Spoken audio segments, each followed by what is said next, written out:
بلا شك أن الأمر بالمعروف والنهي عن المنكر هو واجب على الناس جميعا. لذلك النبي عليه الصلاة والسلام يقول في حديث أبي سعيد الخدري الذي رواه مسلم: من رأى منكم منكرا فليغيره بيده بلسانه بقلبه وليس وراء ذلك من الإيمان حبة خردل. لو كل إنسان حتى لو كان يعني مقصرا عرف أن تقصيري في الأمر بالمعروف والنهي عن المنكر هو معصية أخرى تضاف إلى المعاصي التي أقع فيها، لقال حنانيك بعض الشر أهون من بعض. يعني دعني على الأقل آمر بالمعروف ونهى عن المنكر، لعل هذه الحسنة التي يفعلها، لعل توبة هذا الرجل على يدي وما شابه ذلك ربما تكون يعني فيها جانب من الصلاح أحسن من أني أقع في المنكر الذي أنا فيه.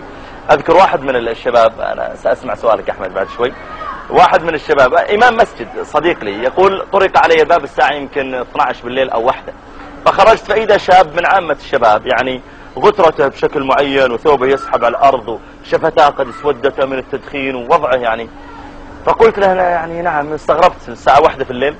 قال: أنا معي 2 من الهنود دخلوا في الإسلام. يقول: ظنيت أن عقله لا يمكن الاتصال به الآن، يعني أن عقله فيه شيء.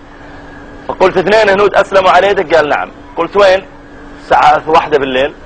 ظنيت أنه متعاطي. قال: في السيارة. يقول: نزلت للسيارة معه فإذا فعلا في 2 هنود راكبين ورا. قلت: السلام عليكم صديق، أنت في مسلم؟ قال: نعم، أشهد أن لا إله إلا الله ومحمد رسول الله. أسلمنا. كيف أسلمتوا؟ قالوا: أسلمنا على يد هالرجل. قلت: تعال يا أخي، أنت صايع، كيف أسلموا على يدك؟ يعني أنت إنسان يعني خربان، كيف أسلموا على يدك؟ قال: والله صايع، أنا خربان وأنا كذا وكذا وكذا، لكن ذهبت أصلح سيارتي في الورشة عندهم، فسألتهم: إيش الديانة التي أنتم عليها؟ قالوا: نحن هندوس. يقول: فقلت لهم: طيب يعني ليش ما تسلمون؟ قالوا: ما نعرف إيش الإسلام. قلت: طيب أنا سأحضر لكم كتبا عن الإسلام. يقول: فأحضرت كتب عن الإسلام وأعطيتهم إياها، ثم جئت مرة ثانية وأوقفت السيارة، قالوا: والله الكتب حلوة، أعطينا كتب زيادة، فأحضرت لهم. ثم جئت مرة ثالثة، سيارته خربانة دائما ولله الحمد، وهذا خيرة له.